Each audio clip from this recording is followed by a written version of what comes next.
what has really been stressed this offseason are the struggles of Georgia's offense last year. The 2024 offense was a roller coaster to watch. You think about how they could explode in the second half against Alabama, but in the first half, turnover problem and can't really move the ball. Against Kentucky, had trouble moving the ball, had trouble putting the ball in the end zone. But it's the defense that I think didn't get the attention it deserved in terms of, wow, that unit really took a step back from what it was the previous 3 seasons. Georgia's defense was elite or bordering that from 21 to 23.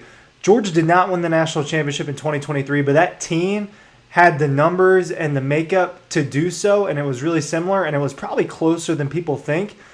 The defensive drop-off from 21 to 23 to 24 is just as bad as the offensive drop-off from 21 to 23 to 2024. So I want to look at those numbers over the course of those few years, and it becomes obvious, hey, Georgia's defense needs to do better too if they want to compete for a national championship. Defense wins championships is that cheesy, corny phrase that you hear over and over again, but it is certainly true.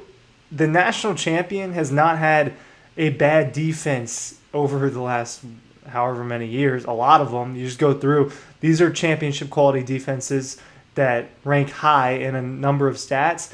But Georgia's dropped off in 2024. They also are transitioning a lot of talent on the defensive side of the ball. A lot of big-name players are leaving. So how is Georgia going to handle this situation? I'm about to dive into all of that. Ryan Curley from Dawg Post.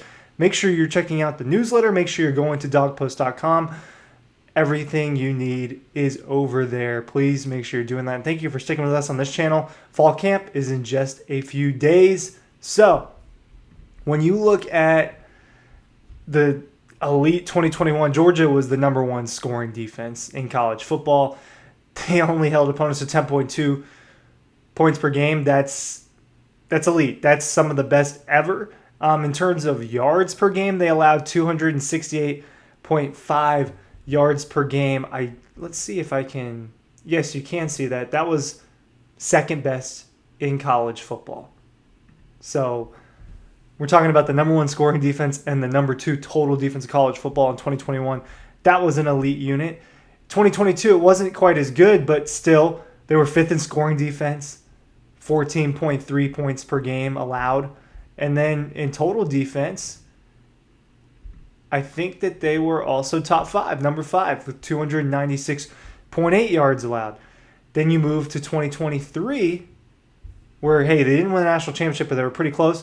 Scoring defense, 15.6 points per game allowed. That's number 5 in the country. And then you go to the total yards number 9 with 289. So number 5 and number 9. They were top 5 and they were top 10 in the total defensive statistics. So we're talking about a bona fide top 10 defense in 2023, and we're talking about a bona fide top 5 defense in 2021 and 2022 when they won the national championship. So then what happened in 2024?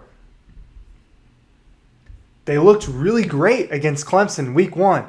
Hold them to 3 points, 34-3. Georgia's defense looks great against a team that ended up being a college football playoff team in the Clemson Tigers. You look at that and you say, man, this defense is legit. You look at it the next week, they hold Tennessee Tech to a low score. They hold Kentucky to field goals, right? They hadn't had a touchdown scored on them in weeks. Then Alabama explodes against them. That's when it changed for Georgia, and things got less and less consistent. They let Mississippi State score 30. They let Georgia Tech score 40 points. Ole Miss obviously outscored them. While they didn't get 30, they still outscored them. So when you look at the 2024 Georgia defense, they were 23rd in the country, allowing 20.6 points per game. So they went from their worst over those 3 years being number 5 in scoring defense. They dropped from 5 to 23, allowing another 5 points per game. And in terms of yards, they're allowing about 50 more yards per game. They come in at 23 as well, with 329.9 yards allowed per game.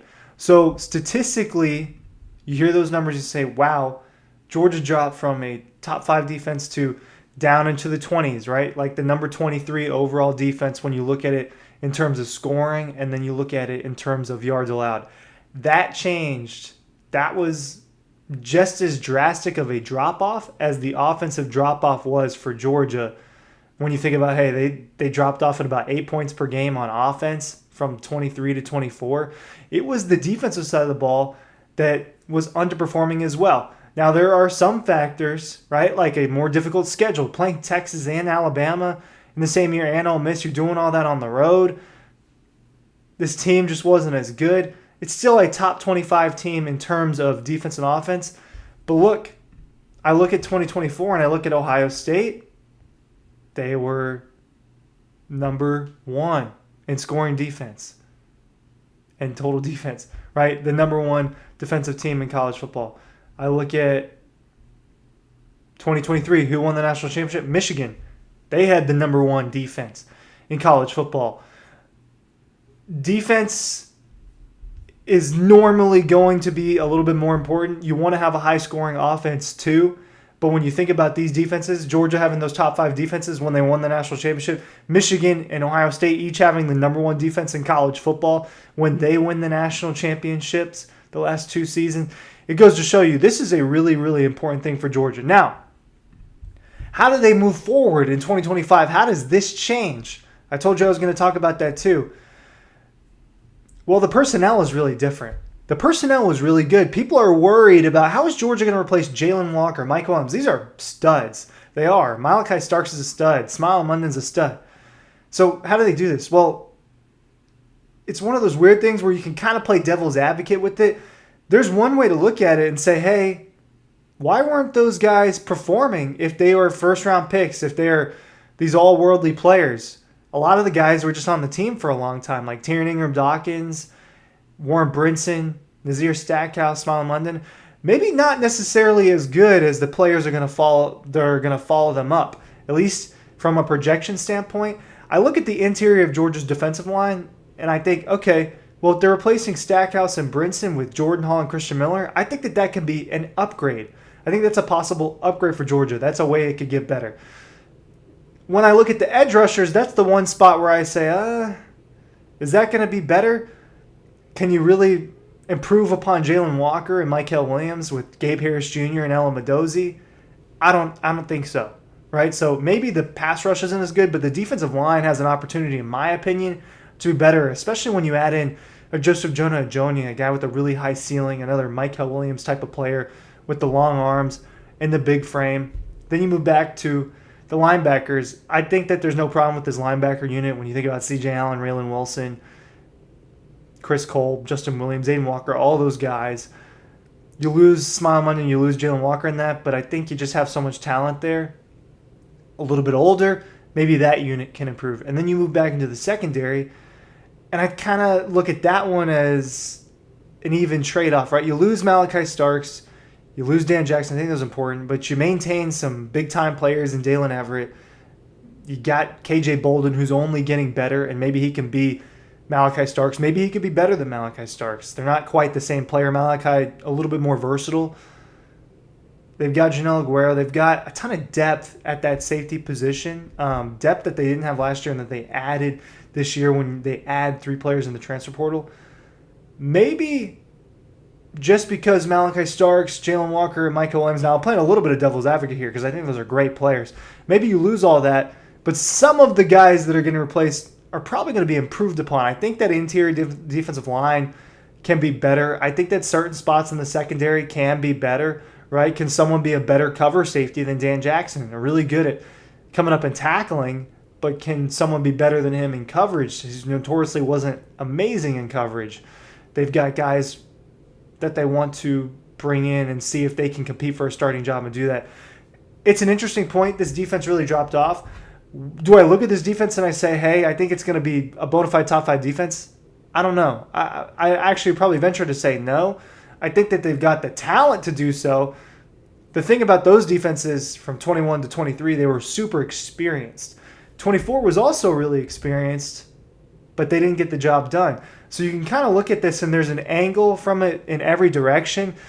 But the direction that Georgia's defense needs to do if they want to win the national championship is go back to that, going back to being a top 10 defense in college football. They were the 23rd best defense in college football. Can this unit jump back up to 10 and get back to national title contention? I think that's the real question. Something I wanted to bring up with y'all.